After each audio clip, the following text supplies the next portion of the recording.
Oi pessoal, tudo bem? Eu sou o Gustavo, esse é o canal Redes e Poder no Sistema Internacional, mas hoje não vou ser eu que vou falar com vocês.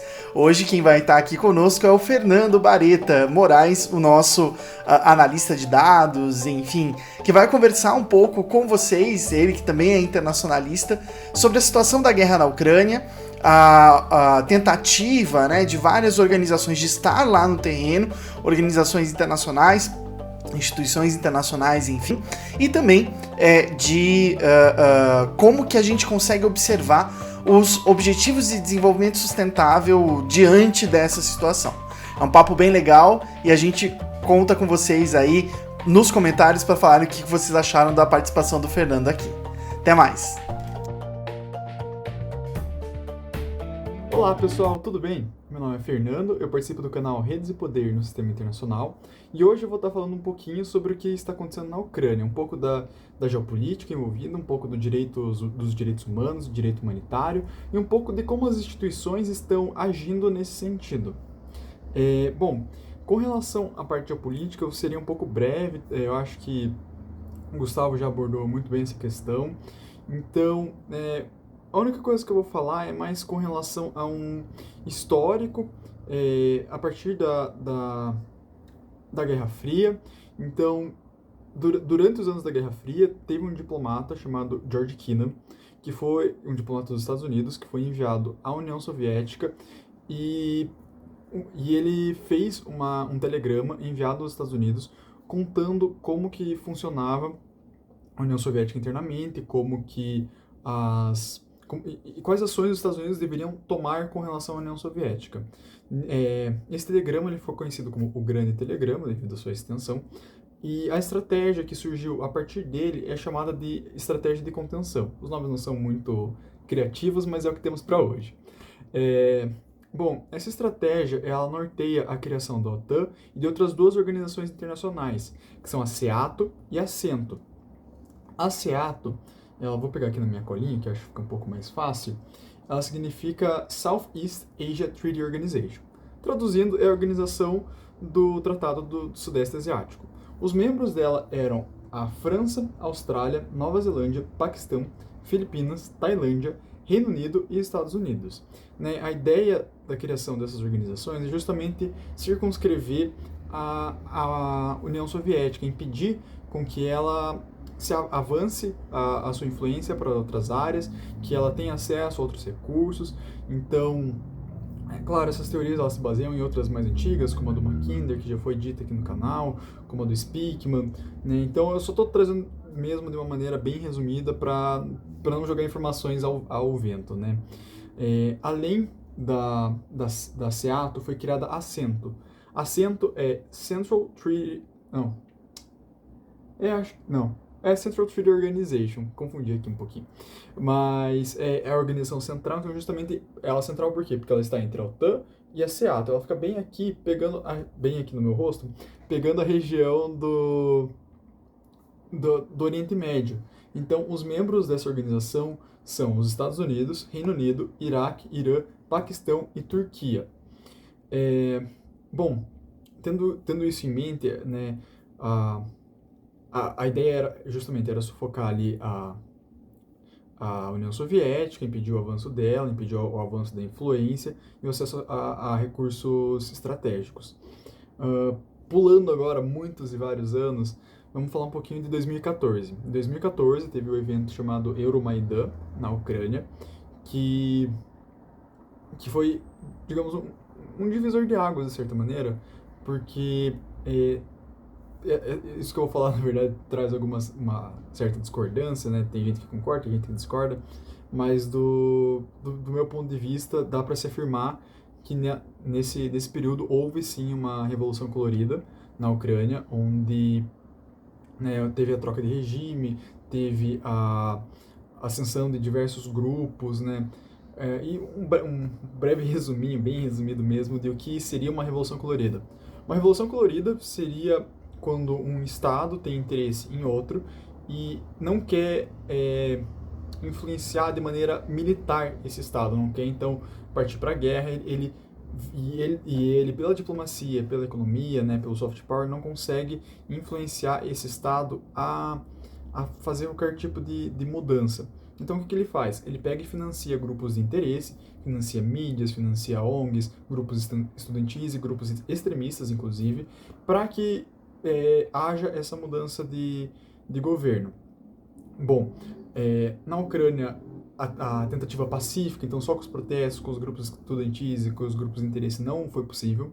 Isso acabou se tornando uma guerra híbrida, também outro conceito disputado, né? Estou trazendo aqui as noções do Krakow, no seu livro Revoluções Coloridas das Guerras Híbridas aos Golpes de Estado. Então, nisso ele traz que a guerra híbrida seria como se fosse uma guerra, um conflito de guerrilha, uma guerra não convencional, né? Mas nesse contexto, a guerra híbrida ela se traduz do quê? De uma parte desse grupo que estava se revoltando ter se militarizado. Na Ucrânia a gente vê isso a partir dos grupos neonazistas que cada vez vão ficando mais fortes, né? Então hoje em dia a gente ouve muito falar do Esquadrão Azov lá no leste da Ucrânia, a partir daí que eles surgem, né? Então, nesse contexto, por que primeiro ocorreu uma revolução colorida lá, né? Os Estados Unidos tinham interesse que a Ucrânia se aproximasse do Ocidente, se aproximasse da União Europeia, se aproximasse da OTAN, e a partir disso ele começa a financiar esses grupos de interesse, a criar ONGs, a criar canais de televisão, de rádio, para conseguir exercer influência sobre a região ali, sobre a população. A Rússia, que também ela se envolve nessa questão, tem alguns casos em que ela chega a enviar soldados a favor da Ucrânia na época, né, a favor do presidente ucraniano na época.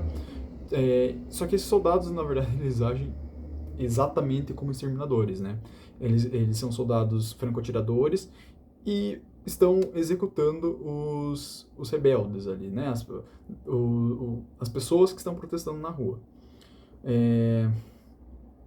Pois bem, nesse contexto que aí a Ucrânia ela começa a ter uma grande fragilização, né? E aí a gente começa a ver tanto os movimentos de Donbas e Luhansk com os russos tomando em armas ali, formando paramilícias, tendo organizações paramilitares, formando milícias, quanto a seção dos neonazistas ali atuando de uma outra maneira.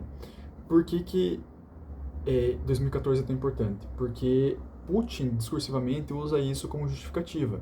Então, no primeiro momento, ele fala assim, não, nós vamos apoiar os russos que estão se rebelando ali no leste da Ucrânia, né? Nós reconhecemos Donbas e Luhansk como regiões autônomas e nós vamos ajudar eles. No primeiro momento, o conflito da Ucrânia se baseia nisso. Aí, junto a isso, numa das últimas...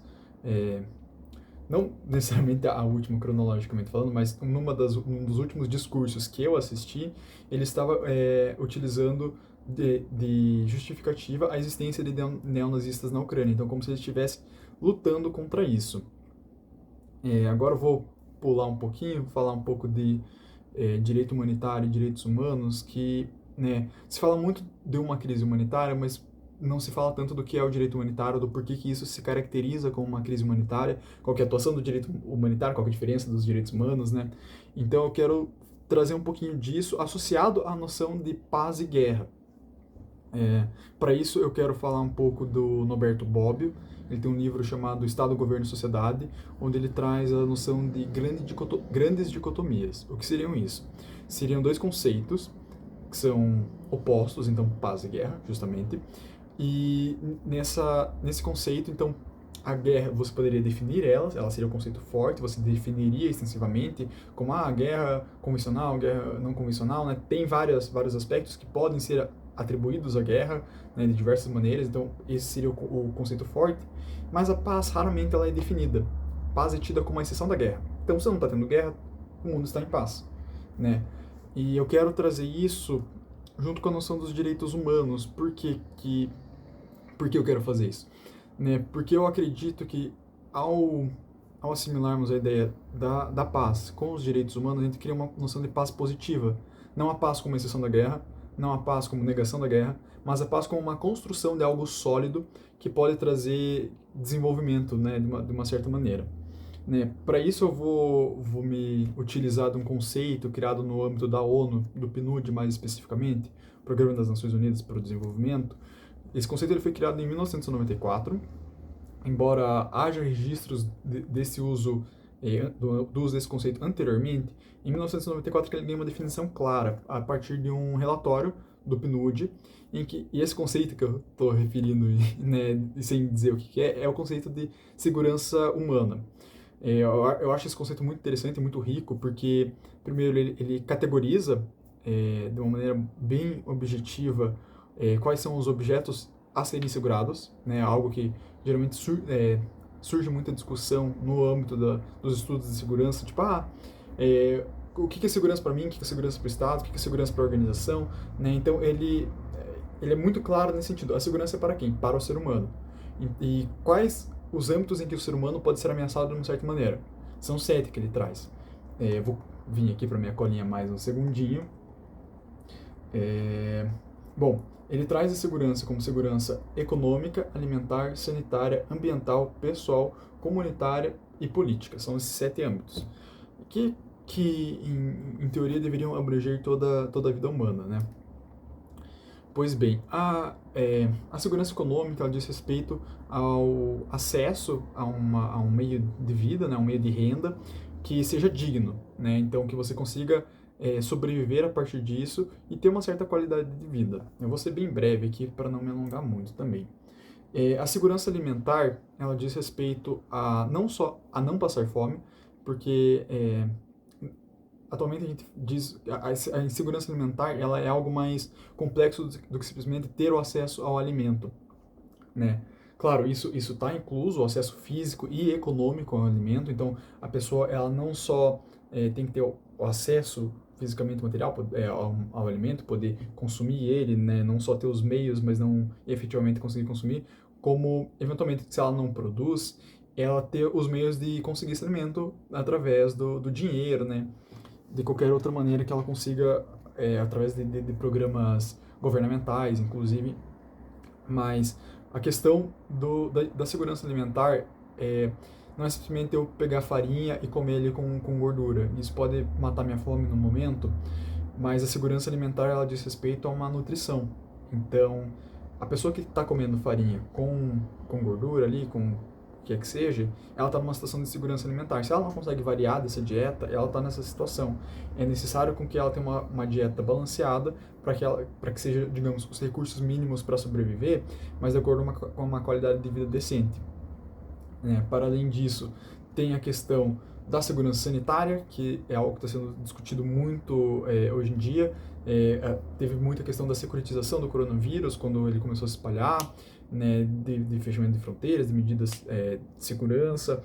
Tiveram, inclusive, o Centro de Estudos Estratégicos do Brasil emitiu um documento sobre como ele estava vendo a situação do coronavírus, como ele acha que seria o desenvolvimento, fez ali uma construção de cenários propriamente dita. Então a gente vê que, embora não pareça, está sendo tratado no âmbito de segurança, né? E é uma segurança que diz respeito tanto à saúde do indivíduo como à saúde da sociedade. Então o coronavírus ele é um ótimo exemplo, porque ele não só aflige o indivíduo que está com essa mazela, mas ele aflige toda uma sociedade, né? Tem toda uma mobilização em volta disso, né? Hospitais que não têm a capacidade de atender, porque é um grande número de infectados, enfim. A terceira categoria é a da segurança ambiental. Essa diz respeito tanto ao uso de agrotóxicos como outros tipos de maneira de poluição, então poluição química, poluição do ar, poluição da água, poluição do solo, inclusive poluição nuclear. Então o desastre de Chernobyl, nessa perspectiva da segurança humana, se enquadra dentro da segurança ambiental. Além disso, temos eu acho que eu pulei alguma. Não. Eu só numerei errado. Enfim. A segurança pessoal, ela é muito individual, né? Ela diz respeito ao que o ser humano, né, como indivíduo, vai poder se defender não poder se defender contra, né? Mas ao que o Estado deve tomar medidas para defender ele. né? Então seria aquela violência que se trata como violência banal, a violência que não é advinda de grupos organizados, mas que é uma violência que ocorre, né? Então seria a violência de um assalto, de uma coerção a partir de armas, né? Então a ideia é prevenir o indivíduo de sofrer isso, né? Em seguida tem a violência comunitária, quer dizer, a segurança comunitária que protege da violência comunitária, que essa segurança diz respeito à identidade do indivíduo, dele poder se manifestar culturalmente e identitariamente, sem medo de quaisquer represálias, né? E por fim tem a segurança política, que diz, claro, muito mais respeito a manifestações políticas, ao direito do indivíduo de não temer o seu Estado. E com isso já vou puxar um ganchinho de que essas 7 categorias elas podem ser inclusas em 2 diferentes, que seria o Freedom from Want e o Freedom from Fear. O medo, a liberdade do querer, de uma certa maneira, uma tradução meio livre, e uma liberdade contra o medo. Então, é que o indivíduo possa se desenvolver sem que ele tenha medo de que algo aconteça com ele e sem que ele precise se preocupar com a falta de algo. Então, né, é uma noção que os estados veem como utópica, eles não aceitam muito esse conceito, justamente porque não é criado no seu âmbito. Então, mas mesmo assim, eu acho que isso identifica, é muito interessante para a gente pensar o que poderia ser da sociedade e, além disso, de como a sociedade pode crescer, né? Dessa paz positiva, não só a exceção da guerra, mas sim de ter os direitos e poder alcançar suas plenas potências, né? Como indivíduo. Bom, falando de direitos humanos, de direito de paz, agora eu preciso falar de guerra, que é o que está acontecendo de fato na Ucrânia. Para isso eu quero trazer um pouco do direito humanitário, né? O direito humanitário ele surge antes quer dizer, o direito humanitário não, mas a ação humanitária ela surge antes das declarações de Haia e das convenções de Genebra, ali no fim da Segunda Guerra Mundial, e o seu principal ator, muito mais do que a ONU, é o Comitê Internacional da Cruz Vermelha, né? O direito da guerra, digamos assim, o direito dentro da guerra, ele existe muito antes também do Comitê Internacional da Cruz Vermelha, só que ele agia de uma maneira diferente. Eram estados beligerantes, né? Então, os 2 estados ali que iam entrar num conflito, eles acordavam entre si e falavam, bom, nós vamos proibir, eles literalmente negociavam, o que vamos proibir? Vamos proibir o uso dessa tática, o uso dessa arma, o uso disso, daquilo. Por quê? Porque já se tinha como preocupação, tem alguns tratados que podem ser vistos até de uma preocupação ambiental, em que os soldados não poderiam cortar árvores do território que eles adentrassem, mas a preocupação ali com o sofrimento humano, né? Então toda a ideia do direito humanitário ele gira em torno já estou me precipitando aqui, pulando um pouco os princípios, mas ela gira em torno da diminuição do sofrimento humano. Então, nesse sentido, vou pular um pouquinho e depois vou voltar aqui na minha programação, mas nesse sentido, os princípios dos direitos humanos são quais? Do direito humanitário são quais? São a humanidade, então a manutenção da dignidade humana acima de tudo, esse é o principal princípio. A necessidade ela diz respeito à ação militar. Então, qual que é a necessidade de um Estado de atacar, um Estado não necessariamente, mas de uma força militar em atacar tal ponto, em destruir tal objetivo, em capturar tal área, né, em matar tais pessoas? Qual que é a necessidade disso? Junto ao conceito da necessidade, vem o conceito da proporcionalidade. Então, a gente vê muito isso nas guerras, que a gente se pergunta, bom, nessa guerra atual, por exemplo, a Rússia ela tem o maior armamento nuclear do mundo. E a Ucrânia está ali do lado. Por que ela não solta uma bomba nuclear? Né? Um dos motivos para ela não fazer isso, existem vários, né? Até porque a nuclearidade atingiria a própria Rússia, né? Atingiria outras regiões, né? Mas um dos motivos é porque a proporcionalidade está em vigor, digamos assim. Ele está atacando e está na medida que o outro estado pode se defender. Coloco muitas aspas aqui porque né, parece meio estranho usar isso, pode ser até um pouco mal interpretado, mas a questão é que né, em muitos casos os estados eles usam da proporcionalidade em suas guerras, eles não usam o seu poderio completo. Eles usam de uma maneira restrita, não só por objetivos estratégicos, mas também para respeitar a proporcionalidade. Porque tem muitos estados que têm um poderio militar muito fácil, muito alto, perdão, é muito fácil deles fazerem, por exemplo, uma campanha de bombardeamento, colocar aviões bombardeiros um do lado do outro e terraplanar metade de um país. Isso é possível, isso ocorreu já em outras guerras, mas eles não o fazem, não fazem por causa disso, né? E o princípio final, que foi o que eu trouxe por primeiro, é o princípio da restrição, né? O princípio da restrição é justamente aquele que restringe o diversos usos de armas, né?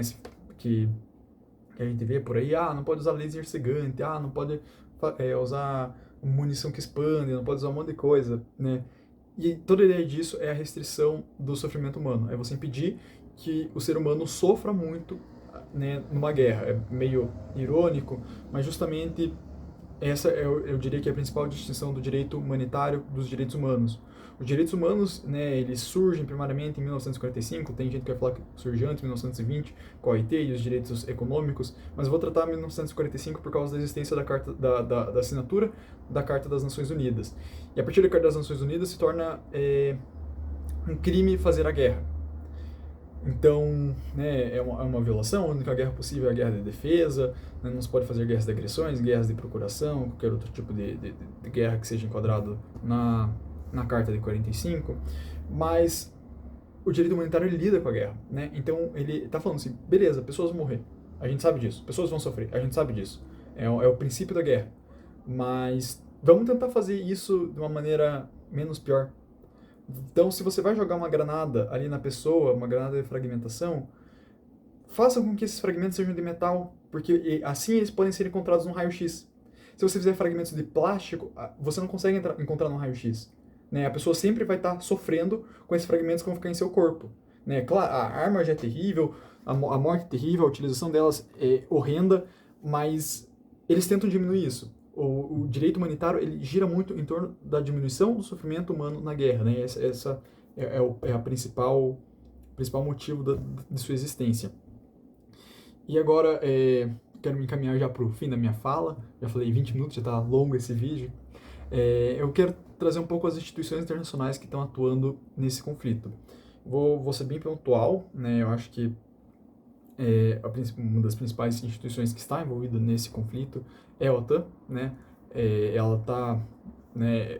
Ela é a força motriz, de certa maneira, ali na justificativa da Rússia da invasão, através do tensionamento, da expansão para o leste europeu, a adesão de outros países que faziam parte da União Soviética, do Pacto de Varsóvia, no seu corpo de estados participantes. A OTAN também está fornecendo armamento e ajuda para a Ucrânia, ajuda econômica. Né? Então, nesse sentido que a OTAN está atuando atualmente. Os Estados Unidos, claro, não a partir da OTAN, mas os Estados Unidos, né, sendo o principal pensador, digamos assim, da OTAN, o principal agente da OTAN, ele está impondo altas sanções à Rússia, embora a Rússia não esteja... Assim, é algo que a Rússia previa, ela já tinha estado sob sanções, a Rússia ela passou pelo período soviético, onde o seu estado era uma economia fechada, então as sanções e o fechamento do comércio internacional, né, para ela não é algo tão estranho, é algo que, na verdade, ela tem uma economia um tanto quanto preparada para isso. Né? Não vou dizer que o Putin, nossa, não, ele sabia que ele ia invadir a Ucrânia e por isso ele tomou tais medidas. Não, é algo que simplesmente foi construído ao longo dos anos. Né? Uma das sanções que foi imposta foi a retirada da Rússia do SWIFT, né, do sistema interbancário em transações, mas a Rússia ela se uniu na China ao sistema interbancário dela, né? Bom, a União Europeia ela também está agindo de uma maneira muito intensa, ela está doando muito dinheiro para a Ucrânia, ela está recebendo boa parte dos refugiados ucranianos e, diferentemente de como ela fez com outros grupos de refugiados, ela está prontamente recebendo eles, dando os status praticamente de cidadania e está inserindo eles na sociedade, está tendo programas de trabalho muito intensos, né, para inserir esses refugiados ucranianos na sociedade europeia. Bom, além disso, a União Europeia também impôs sanções à à Rússia, né? E, bom, além disso, o Comitê Internacional das Nações da Cruz Vermelha. Eles já haviam atuado na Ucrânia, já haviam atuando na Ucrânia desde 2014, então desde a Revolução Colorida eles estão lá presentes. Eles apenas agora intensificaram a sua atuação, então nesse último período foram enviados pelo menos 150 funcionários, muito material, muito dinheiro, então muitos recursos, sejam eles alimentícios, medicinais, intelectuais até de certa maneira, porque o médico civil ele pode saber tratar o paciente, mas ele não está acostumado a ver as feridas, a saber exatamente o que deve ser feito com um paciente que sofre danos de guerra, né? Que sofre tiros, lacerações, explosões, né? Queimaduras, de um grau muito intenso. Então, a Cruz Vermelha e os seus médicos, eles estão lá oferecendo treinamento, né, para esses outros médicos, oferecendo recursos e ajudando a população de uma maneira geral mais ampla. Além disso, a Cruz Vermelha sempre se põe como uma terceira parte interessada, então ela está conduzindo negociações bilaterais e sigilosas com ambas as partes, tanto com a Rússia como com a Ucrânia, para tentar apaziguar essa situação. A ONU também está agindo de uma maneira... está agindo, né? Ela está ali, mas não de uma maneira como se é esperado, né? Para quem é internacionalista, estuda geopolítica, na verdade sabe que a atuação da ONU está bem dentro dos seus limites, mas a ONU não tem muito o que fazer nesse sentido, porque as questões do conflito elas têm que passar pelo Conselho de Segurança. Só que dentro do Conselho de Segurança, dentro de seus 15 membros, tem 5 membros que são permanentes. Um desses membros é a Rússia e ela tem poder de veto. Então, qualquer resolução, qualquer tentativa de resolução, na verdade, que venha a ser contra ela, que venha a ser sobre a Ucrânia, né, ela vai vetar antes mesmo que a discussão possa ocorrer.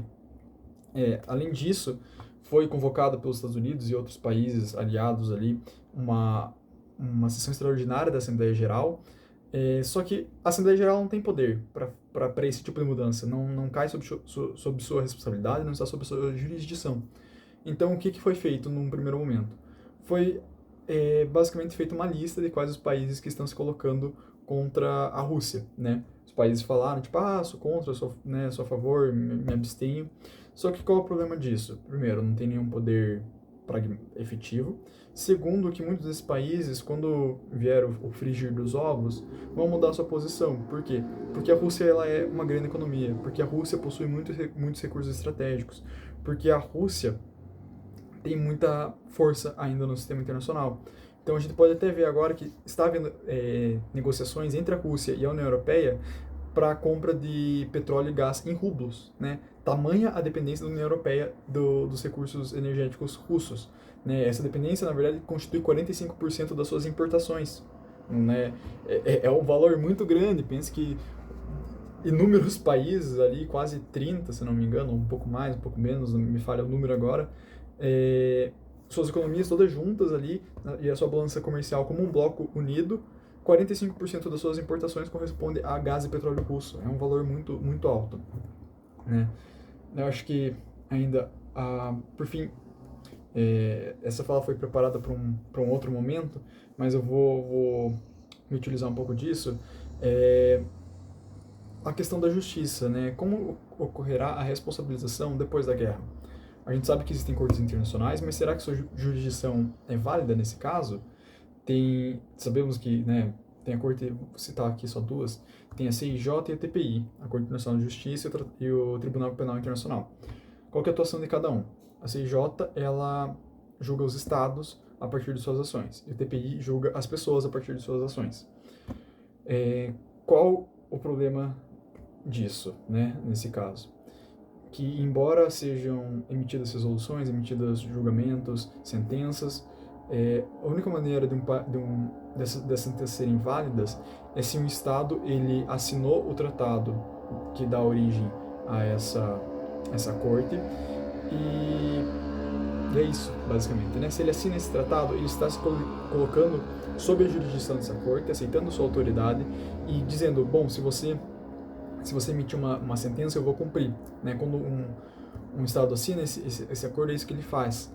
Qual que é o problema disso? A Rússia não assinou de nenhuma das duas cortes. Então, muito dificilmente ocorrerá qualquer tipo de sanção sistemática, digamos assim, ou oficial, né? Não por meio de coligações entre países, mas sim por instituições internacionais, que puna a Rússia.